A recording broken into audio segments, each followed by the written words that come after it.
Hi guys! Welcome back to my channel. So, kumusta tayo dyan sa mga nasalanta ng bagyo dyan, ng bagyong Uwan? Ayan, keep safe tayo, keep praying po tayo na hindi lalong lumakas ang bagyo.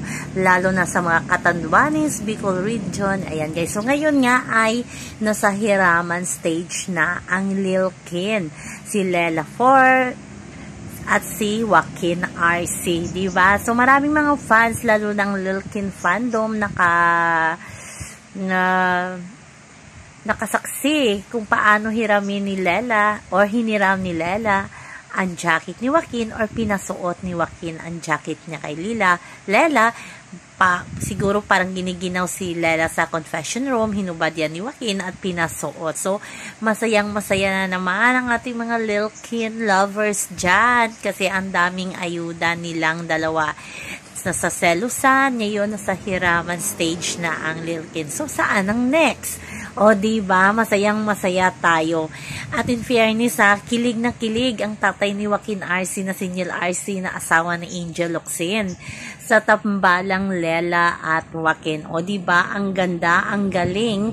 Anak ni Carla at ni Neil RC love team. Bigatin yan, guys. So, abangan na lang natin ang mga kaganapan ng Lil Kin sa mga sunod-sunod na mga araw, weeks, hanggang makaapos sila ng big night kasi sa first eviction night, first nomination night ay safe ang Lil Kin at ang kanilang kagrupo kabilang na dyan sa apat si Joaquin, si Lela, si Sofia at sino ba yung isa?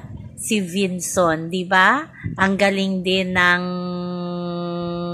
Vinson na yan. Si Anton pala, sorry. Ang galing din ni Anton Carton. Tapos talagang nila-love team din ito kay Lela Ford. O, diba? Safe na safe. Pero ang ganda talaga ng kagabi ng kuha ni Lela at ni Joaquin habang ina-announce ni Kuya kung manonominate ba sila or safe, diba? Ang sweet ni Joaquin kay Lela, may yakap. Si Lela yung parang baby na niyakap si Joaquin. O, sinong hindi kinilig kagabi? O, diba? Sa mga Lil Kin fans dyan, alam ko hindi kayo makatulog sa mga ganap ni Lela at ni Joaquin kagabi sa nomination night.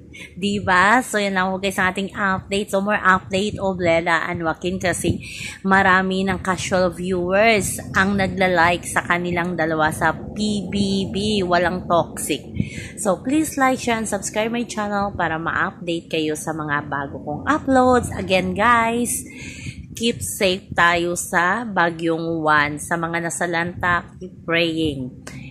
Pray for Catanduanes, pray for Cebu. Grabe talaga yung nangyari.